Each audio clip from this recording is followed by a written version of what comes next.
Hi friends, ఎలా ఉన్నారు? అందరు బాగున్నారా? సున్నుండలు చూడడానికి బాగున్నాయి కదా, తిండికి కూడా అంతే టేస్టీగా ఉంటాయి. చూడండి మరి ఎట్లా చేసిందో. ఈ గ్లాస్తో నేను 2 గ్లాసుల మినపప్పు తీసుకున్నా. 2 గ్లాసుల మినపప్పుకి 2 గ్లాసుల చక్కెర తీసుకోవాలి. చక్కెర ఇష్టం లేని వాళ్ళు బెల్లంతో కూడా వేసుకోవచ్చు. మనకి బయట పొడి బెల్లం కూడా దొరుకుతుంది స్టోర్స్లలో, అది తెచ్చుకొని చేసుకోవచ్చు. మా పిల్లలకి చక్కెరతోనే అలవాటు ఫస్ట్ నుంచి, అందుకోసమే చక్కెర వేస్తున్నా. ఒక 2 గ్లాసుల మినుములు తీసుకున్నా నేను. తీసుకొని స్టవ్ ఆన్ చేసుకొని ఒక ముక్కుడు పెట్టుకొని కొన్ని అన్నీ ఒక్కసారి వేయొద్దు, మనం 2 పార్ట్స్ చేసుకొని వేయించుకోవాలి. లేదంటే అవి ఏగవు సరిగ్గా, అన్నీ మంచిగా ఏగవు. స్టవ్ సిమ్లో పెట్టుకొని వేయించుకోవాలి. మెయిన్గా ఫుల్ పెట్టొద్దు, ఎందుకంటే లోపల పచ్చి పచ్చిగా ఉంటుంది, పైన వరకు ఎగినట్టుగా అనిపిస్తుంది. అందుకోసమే స్టవ్ సిమ్లో పెట్టుకొని వేయించుకోవాలి. కొంచెం ఇవి వేయించుకోవడం ఒకటే లాంగ్ ప్రాసెస్ అనిపిస్తుంది, టైం పడుతుంది ఏగనికి. తర్వాత ఈజీనే ఉంటుంది మిగతా అంతా ప్రాసెస్. ఇట్లా బ్రౌన్ అయ్యే వరకు వేయించుకోవాలి. మిగతావి కూడా అలాగే వేయించుకోవాలి అన్నీ. మనం నోట్లో వేసుకొని నమ్ములితే తెలుస్తుంది అవి వేగినాయా వేగలేదా అని ఈజీగా. ఇట్లా మిగతావి కూడా అన్నీ ఇలాగే వేయించుకోవాలి. చూడండి ఎంత బ్రౌన్ అయ్యిందో. బ్రౌన్ అయ్యే వరకు వేయించుకోవాలి.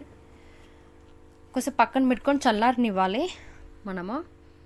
ఈలోపు చక్కెర తీసుకోవాలి. నేను 2 గ్లాసుల మినుములు తీసుకున్నాను కదా, 2 గ్లాసులు చక్కెర తీసుకున్నా. దీన్ని కూడా పౌడర్లా చేసుకోవాలి, మిక్సీ పట్టుకోవాలి.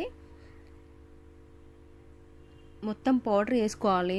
చక్కెర ఉంచుకోవద్దు, ఎందుకంటే మనకి కరగదు అది, మళ్ళీ చక్కెర అనిపిస్తుంది తింటుంటే. ఈ మినుములు కూడా కొన్ని వేసుకొని పౌడర్ చేసుకోవాలి. పౌడర్ అంటే మరీ మొత్తం పిండిలా వేసుకోవద్దు, కొంచెం బరకగా ఉంచుకోవాలి. మరీ ముక్కలు కూడా ఉంచుకోవద్దు. మన ఉప్మా రవ్వ కంటే ఇంకా కొంచెం బరకగా ఉంచుకోవాలి, అప్పుడే సున్నుండలు బాగుంటాయి. ఈ చక్కెర పౌడరు మినప్పప్పు పౌడర్ 2 మొత్తం కలిసేటట్టు కలుపుకోవాలి ఇట్లా మొత్తం అంతా, లేదంటే ఒక్క దగ్గర చక్కెర ఉండిపోతుంది. తర్వాత మనం నెయ్యి తీసుకోవాలి. నాకు ఈ బాటిల్ మొత్తం ఫుల్ బాటిల్ పట్టింది, 200 ml అదికి. మరి బాగా హీట్ అవసరం లేదు, నెయ్యి మీడియం హీట్ చేసుకొని మనం ఈ పిండిలో వేసుకొని కలుపుకోవాలి. మనకి ముద్దకు వస్తుందా లేదా చెక్ చేసుకుంటూ నెయ్యి వేసుకోవాలి. నాకైతే కరెక్ట్ సరిపోయింది ఆ నెయ్యి. లేదు అంటే కొంచెం వేడి చేసుకొని మళ్ళీ వేసుకొని కలుపుకోవాలి. ఒకసారి వేస్తే మళ్ళీ నెయ్యి ఎక్కువ అయిపోతే తినలేము, అంత నెయ్యి అనిపిస్తుంది. ఇలా చిన్న ఉండలు చుట్టుకోవాలి.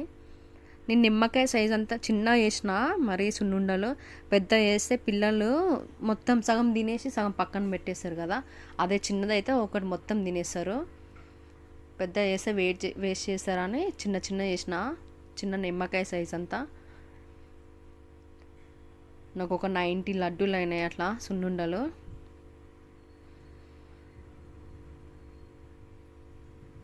చూడండి ఎన్ని సున్నుండలు అయినాయా. నా సున్నుండలు మీకు నచ్చినట్టయితే లైక్ చేయండి, షేర్ చేయండి, అలాగే కామెంట్ చేయండి. మీరు కూడా ఒకసారి ట్రై చేయండి. ప్లీజ్ సబ్స్క్రైబ్ చేసుకోవడం మాత్రం మర్చిపోవద్దు. Please do subscribe friends. Bye.